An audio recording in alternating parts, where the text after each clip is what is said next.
So this morning we are continuing in Romans chapter 11.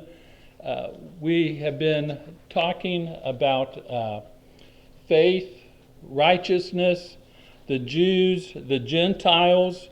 The Jews did not like the Gentiles. They did not think that they were worthy of salvation. They were not God's chosen people. Paul keeps giving one argument after the other, showing how the gospel unfolded throughout the ages or from the beginning of time. And he is bringing to the point in the argument where he is showing that Israel was rejected. And why was Israel rejected? Code? Their lack of faith. Their lack of faith. They were rejected because of the lack of faith. We talked about the fullness of the Gentiles, and what did that refer to? It was their time. It was. Because they were accepting versus the Jews. It was their time, and what was going, Carol? And just geographically, there were Roman roads that were built, and the language was a common language at that time. So there was more opportunity for the word to go out. Okay, the time was right. There was a universal language, transportation across the Roman Empire. And what was the big thing that happened that really made it the fullness of time for the Gentiles? David? The destruction of Jerusalem. And with the destruction of Jerusalem in AD 70, then the temple was destroyed. So there were no longer records of the Levitical priesthood. So it opened up the door for the Gentiles. So Paul, we had gotten down to around verse 21. I want to back up and go into these other verses a little bit more as we work our way in. I'll go back to 11. I say then, they stumble that they should fall? Certainly not, but through their fall to provide them to jealousy, salvation has come to the Gentiles. So the Jews had this stumbling block. They did not accept what the prophets said. They did not accept Christ.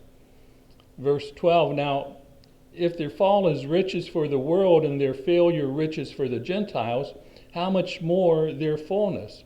For I speak to you Gentiles, inasmuch as I am an apostle to the Gentiles, I magnify my ministry. So again, we talked about him being an apostle to the Gentiles. Who was the apostle to the Jews? Peter. When did Paul know that he was going to be an apostle to the Gentiles? When, Code? Christ appeared to him on the road to Damascus. Right. Told him, when he was asked, what did you have me do, Lord? He said, go into Damascus, and it'll be told to you. Right. So he knew that he was chosen for a special purpose when Christ appeared to him. And then when we start going through the book of Acts, which chapter in Acts is the turning point for when he starts going to the Gentile? Acts 9. No. Which chapter in Acts when he starts going to the Gentiles? Which church sent? Which church sent him out? Damascus. Antioch. Or Antioch. Antioch. And in Acts chapter 13, and he's told to go to the Gentiles, and that's where his name changed from Saul to Paul. Acts 9 is when he was converted. Acts 13 is when he was sent to go to the Gentiles. So he's talking about In verse 16, if the first fruit is holy, the lump is also holy. But if the root is holy, so are the branches.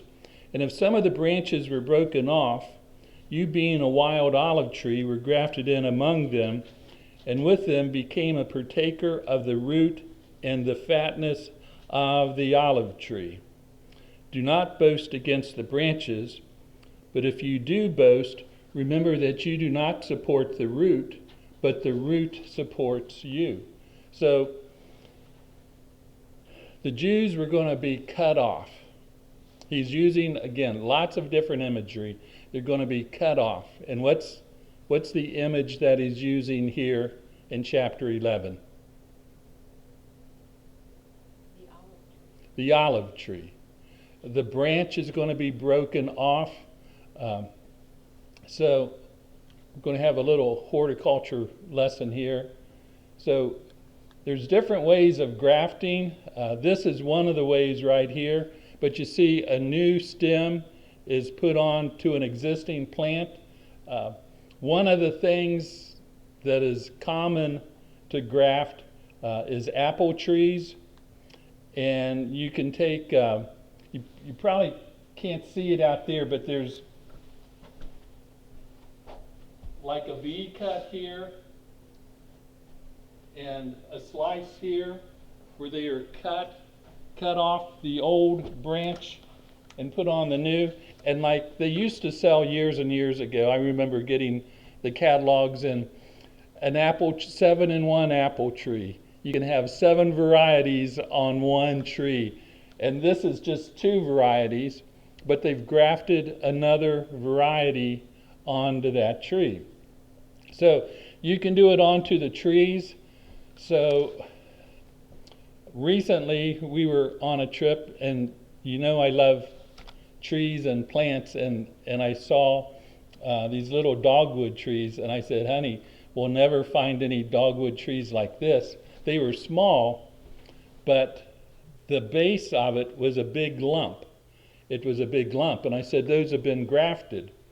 And a lot of times the nurseries will take a strong root, a rootstock of one kind of tree, and graft another tree onto that rootstock, and it's got a lot better start because it's got a stronger root system. For I speak to you Gentiles, inasmuch as I am apostle to the Gentiles, I magnify my ministry. If by any means I may provoke you to jealousy, those who are my flesh, and save some among them, for if their being cast away is the reconciling of the world, what will their acceptance be of life from death? For if the first fruit is holy, the lump is also holy. But if the root is holy, so are the branches, and if the root is holy, so are the branches.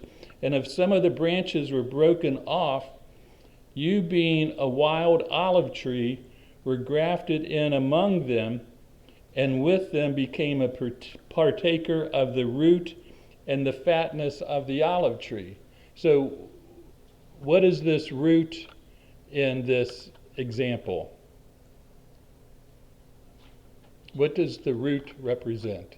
Jews, when they were faithful. The patriarchs?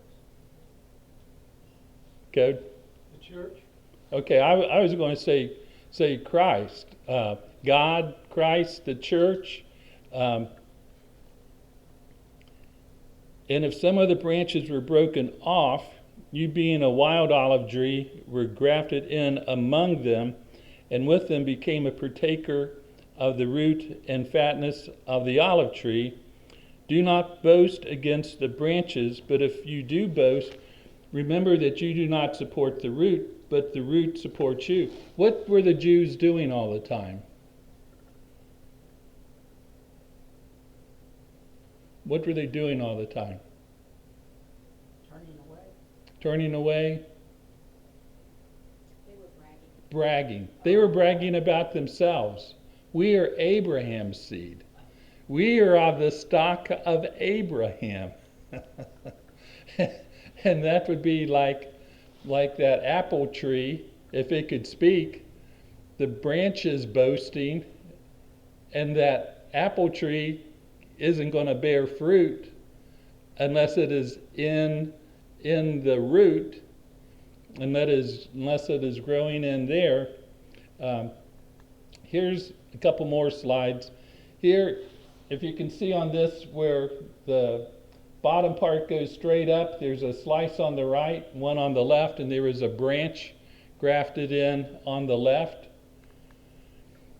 This is an olive tree. So already in Paul's day, it was recognized that a potentially productive branch from a tree with poor roots could be grafted onto a tree with good roots, resulting in a whole tree that was good and productive.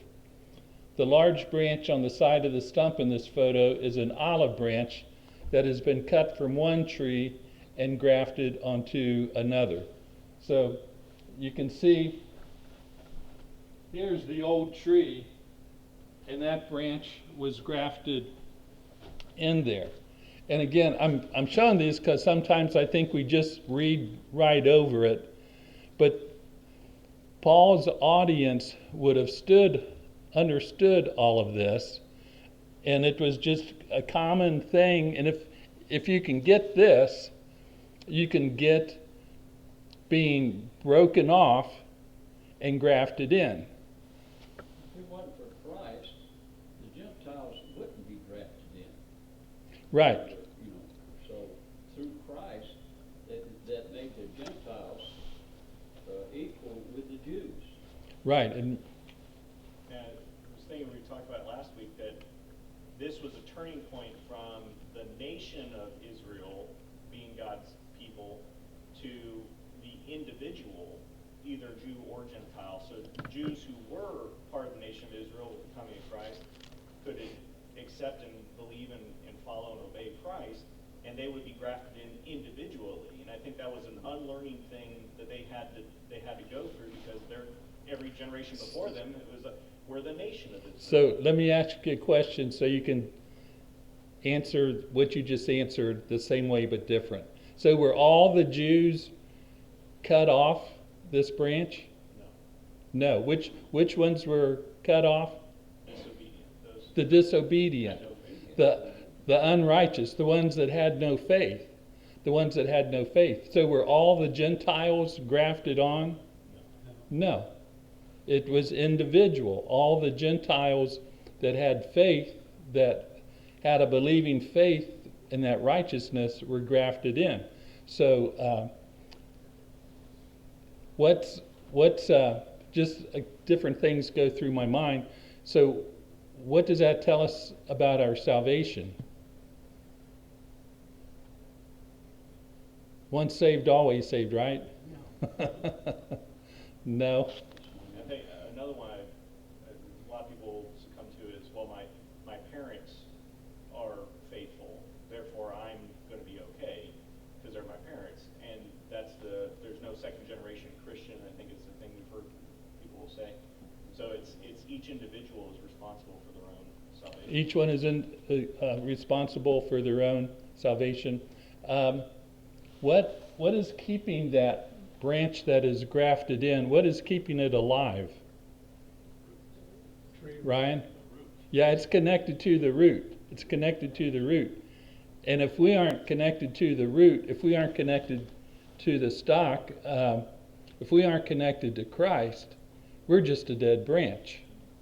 We're a dead branch. So here's another. This is an olive tree at the Israel Museum. It displays several different places where branches have been cut off the tree, presumably for the health of the tree or because they were simply unproductive. When Christ saw the fig tree that was not producing figs, what did he do? Code? Cursed it and it died. He cursed it and it died. Again, there's another lesson there. It's not enough just to be connected. We've got to be bearing fruit. So the next slide is going to show the same tree from a different angle where something has been grafted in. And you can see in that yellow triangle up there where a fresh branch was grafted into that tree. And you may not be able to tell, but there's little green leaves coming out on that that branch. It shows the evidence of numerous branches that have been cut off and a new branch that has been grafted in. The branch at the back, wrapped with white cloth, is a graft. The seam where the original branch was cut lengthwise and the new branch was laid alongside it to be grafted on is visible. The two halves of the branch have different colored bark. So again, this cutting off, breaking off, and grafting in. And again, we would say it would be silly for a branch to say to the root, this is what I'm going to do. I'm going to do this. And what was the illustration he used earlier about something, Code? Yeah, I said, talking about other parts of the body, not needing it, but all of the parts were needed to, for the body to form in a complete way. Okay, and I was thinking of that's true, and I was thinking of the potter and the clay, and the potter makes something, and if the potter doesn't like it, what does he do? He destroys it, he smashes it, he makes something else, and would that, again, these are like hyperboles, exaggerations. Would that jar, that clay jar, speak to the potter and say, look at how great I am? Wouldn't do that. But both of these illustrations Paul is using with these Jews, that they were just arrogant. And again, not all of them, but so many of them were arrogant. They were self-righteous. They were hypocritical. So 18, boast not against the branches, but if thou boast, thou bearest not the root, but the root thee. Thou would say then, the branches were broken off that I might be grafted in. Was that true? He broke off the branches that the Gentiles could be broken in, grafted in? No. Why were they grafted in? Why were they broken off? And yeah, in verse 20. Well, because of unbelief they were broken off, and thou standest by faith. Be not high-minded, but fear. New King James, well said, because of your unbelief they were broken off, and you stand by faith. Do not be haughty, but fear. For if God did not spare the natural branches, he may not spare you either. So just because you Gentiles can partake of the gospel now, don't get high-minded. Don't think you're better than somebody else. Because if God got rid of his chosen people, he can get rid of anybody that he wants to. I was thinking, going back to when we were starting the discussion of Romans, knowing that this is to both Jews and Gentiles in Rome, it's very much like a loving father, Paul here, stopping a quarrel between two children. They're bickering with one another about who's better, one over the other, and he's telling them, and that was when we were talking about Romans 1, 2, and 3. The Jews have fallen, the Gentiles have fallen, all have fallen.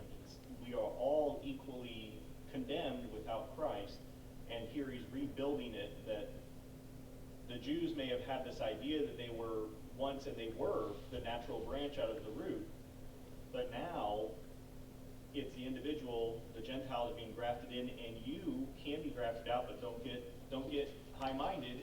You can also be cut back out. You always got to be humble. And when you said it's like a father trying to work out differences between children, and I was thinking too, it's like a marriage counselor.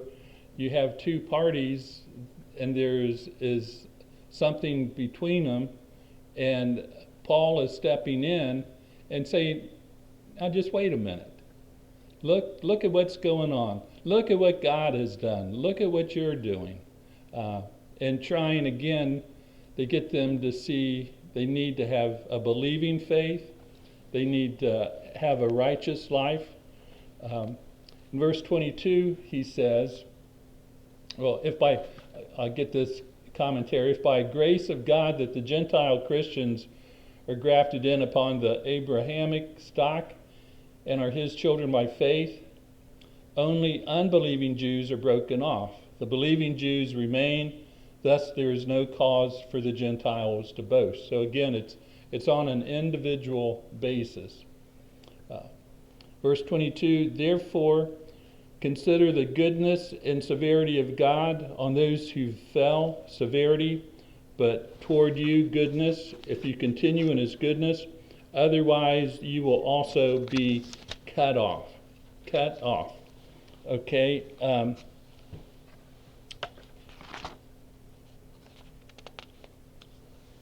Let me look for something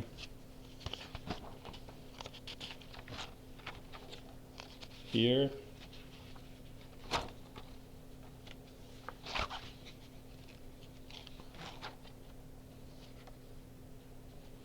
So the Jews had a problem with the Gentiles.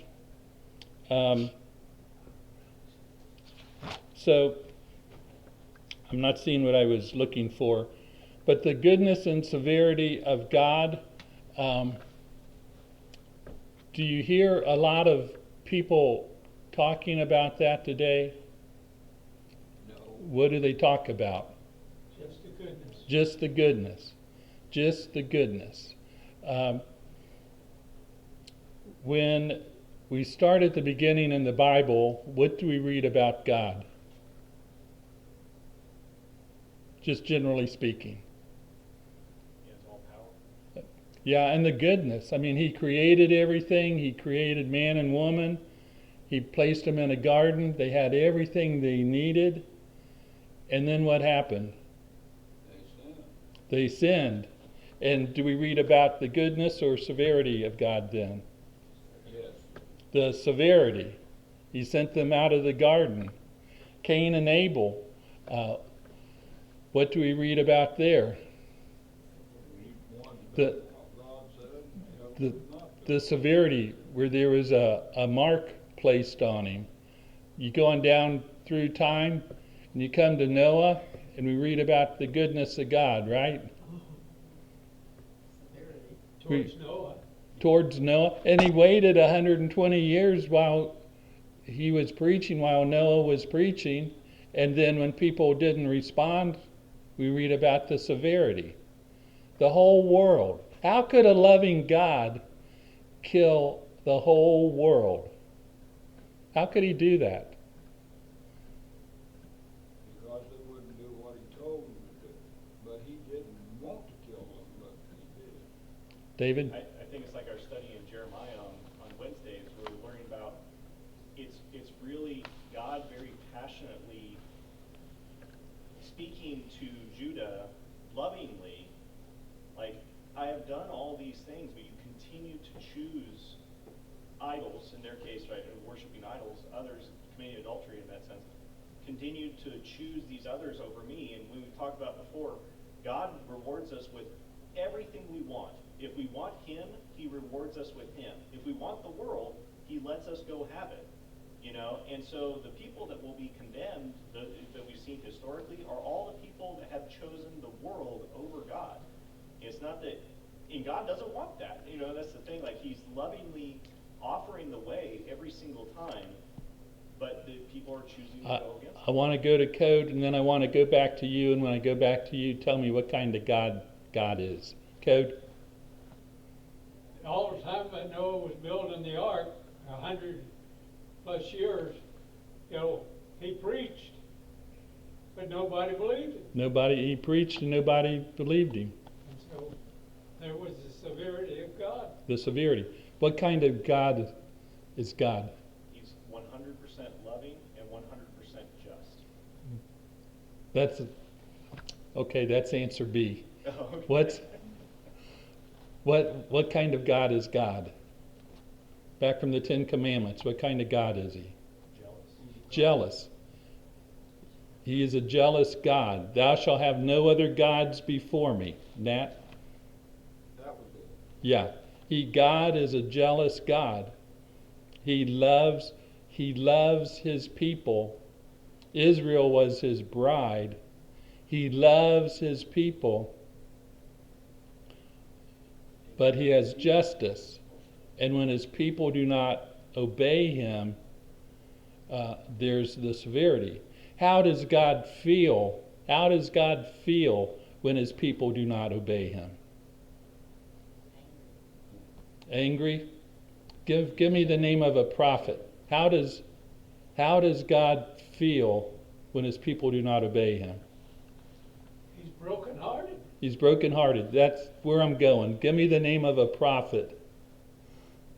Jeremiah. Hosea. He told Hosea, you go and marry this harlot, marry this prostitute. You take her for your wife. She's going to be unfaithful to you. She's going to go off. You're going to buy her back. And he wanted Hosea to see how unfaithfulness breaks his heart. And when we are unfaithful to God, it breaks his heart. He's a jealous God. But the justice of him, the goodness and severity, and like you said at the beginning, he's 100% love, and he's 100% justice. He's infinite. His goodness, 100% goodness, 100% severity. When you read the things we're reading, you see that he will carry out what he tells us to do. Everything we read, we can go back and see. He's carried it out just like he said he's going to. So anything we read today that he's going to still do, you can count on it. Yeah, the same thing applies to us today. And when you think about God's love and justice, and I say it's like David, it's 100% and 100%.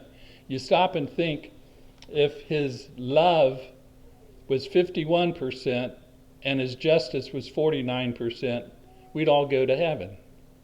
If his justice was 51% and his love was 49%, we'd all go to hell. So his love and his justice are equal. It's up to us.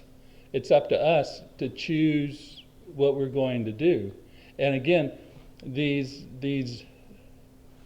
Jews were just self-righteous. We're Abraham's seed. We are of the circumcision. What are you doing with those Gentiles? And I think when we talked about in classes before, this is just as applicable to David Hubbard today, to me today, that I can't think, oh, well, I'm a Christian and I'm good. You know what I mean? I'm better than other people. No, I'm just as in need of Christ as anyone, and I can fall away if I'm not careful and not obeying. We all can. We're a step away, because that first step leads to another step, to another step, to another step. So we left off on the severity of God with Noah. So fast forward through history, and what's the next big thing that happens? Sodom and Gomorrah. He destroyed those cities. Fast forward, what's another big event? Go back to our Wednesday night class. What's Jeremiah, the fall of when Israel was carried off by Assyria, and then after that, what happened? Judah was carried off by Babylon. He returns them. He says, just to show you that I'm God, I'm going to send you into captivity, just to show you I'm God. In 70 years, count them in 70 years, you're going to return. You can go back to Jerusalem. They return. God, loving God, sends his son, Jesus, the Savior of the world, the King of Kings. And what do the Jews do to him? They crucify him. And then what does God do? He destroys, he raises him up, but then with the Jews, he destroys Jerusalem, and they don't have a claim to anything, to any bragging rights. They're all one in Christ. Neither Jew nor Gentile, male nor female, master or slave, all one in Christ. Behold the goodness and severity of God on them which fell severity, but toward these goodness, if thou continue in his goodness, otherwise thou shalt be cut off. So what's the lesson for us out of verse 22? Jim? We could be cut off too if we're not faithful and try to live for the Lord the best we can. Okay. Laura? I think it's a choice whether we're gonna be on the good side or the bad side. It's our choice. Okay. Another comment? Both of those are right. What I take away from that is we better be good. We better be good, along with what you and what Jim said. Because if we aren't, God will cast us off. If God broke off the natural branches, the Jews, on account of their unbelief, certainly he would not spare the Gentiles who were grafted in. God's severity is shown in breaking off the Jewish branches on account of their unbelief, his goodness in grafting in the Gentile believers. And they also, if they abide not still in unbelief, shall be grafted in. For God is able to graft them in again. For if you were cut off of the olive tree, which is wild by nature, and were grafted contrary to nature into a cultivated olive tree, how much more will those who are natural branches be grafted into their own olive tree? So if the Jews had been cut off due to their unbelief, hear the gospel and are converted, they shall be grafted in again, because they are not cut off by a decree of God casting them away, but by their own unbelief. If wild branches, Gentiles, were grafted in, how much more likely is it that the natural branches, the Jews, shall be grafted again into the tree to which they belong by nature? So again, we're children of God by choice. By choice, not a universal election, all saved, all lost. And I think it goes back to the promises that were made to Abraham. Christ was the ultimate fulfillment of those promises. And when Christ was here, he said he needed to go to the Jews first. His time was there for the Jews, because that was the fulfillment of what God had said to Abraham that he would promise him.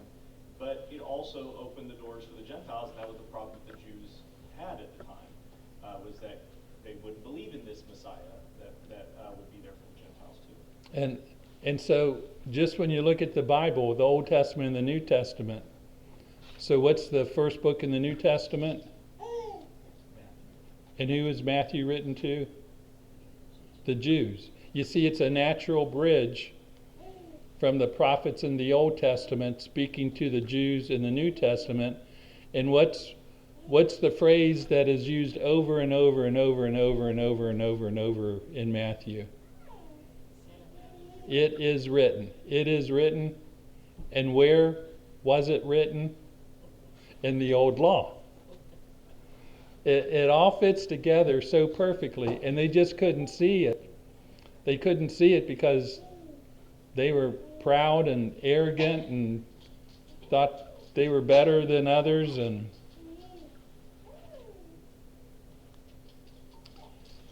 verse 25, for I would not, brethren, that ye should be ignorant of this mystery. What's a mystery? A movie on Friday night, Jim? Gospel. Okay, and Something not revealed. something that has not been revealed yet. And the gospel had not been revealed. But a mystery is not something that we can't understand. It's something that has not been revealed yet. For I do not desire, brethren, that you should be ignorant of this mystery, lest you should be wise in your own opinion, that blindness in part has happened to Israel until the fullness of the Gentiles has come. And so all Israel will be saved, as it is written, the deliverer will come out of Zion. He will turn away ungodliness from Jacob, for this is my covenant with them when I take away the sins. So Paul wanted the Gentiles to understand that they would have opportunities equal to the Jews and not superior to them, for all who are obedient believers will be in the kingdom of Christ. So didn't the Jews have some special position since they were God's first chosen people? No, but I think as it was talking about the branch being grafted back into the natural root, as Paul was talking about, they would have had the most background knowledge of Christ more than the Jews would have. The Jews would have been familiar. You mean within the Gentiles? Gentiles, excuse me. Yeah. Then the Gentiles would have. The Gentiles would have been as familiar with the old law as the Jews should have been.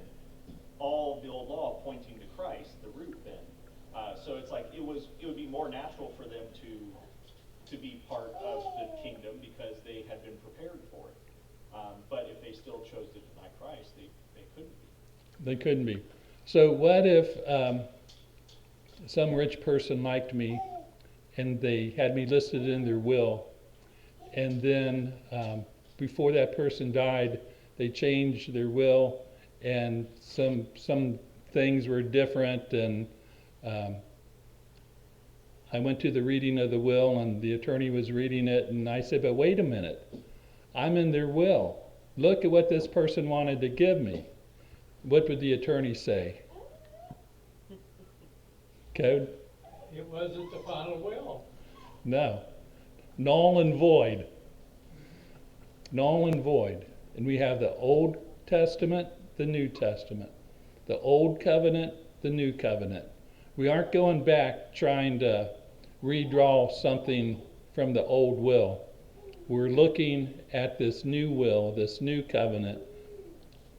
Jesus was the testator. It was his will, signed with his blood, and this is what we're going to follow. The Jews are described as blind because of their unbelief, but Paul still hopes that they will see the example of the many Gentile converts and emulate their example. All Israel refers to all obedient believers, both Jews and Gentiles, which constitute the true Israel of God. Romans 9, 6, and 7. The unbelievers cease to be counted as Israel. Verse 27, for this is my covenant unto them when I shall take away their sins. So see, he's talking about a covenant, legal agreement. As concerning the gospel, they are enemies for your sakes, but as touching the election, they are beloved for the Father's sake. For the gifts and calling of God are without repentance. So they here refers to the Jewish nation who God first elected to be his chosen people. God never repented of the promise he made to the Jews, but he fulfilled his promise in the person of Jesus Christ. The gospel was to be preached to the Jews first, Romans 1:16, but they rejected it, and the apostles turned to their enemies, the Gentiles. So did God have this plan for the Jews, and then the Jews messed up and he didn't like that, so he came up with another plan? How do we know that? Code? Because he promised to Abraham that through him all seed would be blessed. Right. So remember, you go back to Genesis and you start going through Genesis, and when we get to Abraham, the rest of the Bible deals with the fulfillment of the promises made to Abraham. And when, like Code said, that God would bless all nations through his seed, they would all be blessed through Christ. it would be the Gentiles, it would be everybody.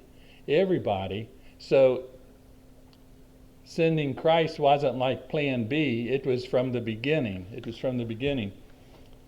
God never repented, God never regretted the promise he made to the Jews, but he fulfilled his promise in the person of Jesus Christ. So what he told the Jews was temporary to bring them to Christ, to get them prepared for Christ. Verse 30, for as you were once disobedient to God, but yet now have obtained mercy through their disobedience, even so these also have now been disobedient, that through the mercy shown you they may obtain mercy. For God has committed them all to disobedience, that he might have mercy on all. Oh, the depth of the riches, both of the wisdom and knowledge of God! How unsearchable are his judgment and his ways past finding out. Does that remind you of anything? That's that song. Yeah, it's a beautiful song. This is a beautiful verse. The depths of riches, both of wisdom and knowledge of God. You think about the wisdom and knowledge and God's love, how deep is it? Infinite? Somebody else. How deep is his love and his mercy and his wisdom and Code? It's incompetent, or trying to get the right word out. It's beyond even grasping. Comprehension. No. Yeah. You think about God from heaven reaching all the way down to us to pull us up out of sin. All of God's qualities are infinite. And you can't say from the beginning to the end, because there is no beginning, there is no end. But before time began, God had a plan for us. Oh, the depth of the riches, both of the wisdom and knowledge of God. How unsearchable are his judgments and his ways past finding out. For who has known the mind of the Lord? Or who has become his counselor? Or who has first given to him, and it shall be repaid of him? For of him, and through him, and to him all things, to whom be glory forever. Amen. I was just thinking to the part of who shall be his counselor. That goes all the way back to the very beginning during the patriarchs with Job. One of the first things God says to Job during Job's complaint is, "Are you going to counsel me? Yeah. Are you going to tell me, the creator of all things?" Again, it's like the pot telling the potter. We're going to end here. We'll pick up discussing the last couple verses of chapter 11. We'll go over any questions, and then we'll continue on in chapter 12. I thank you for your comments.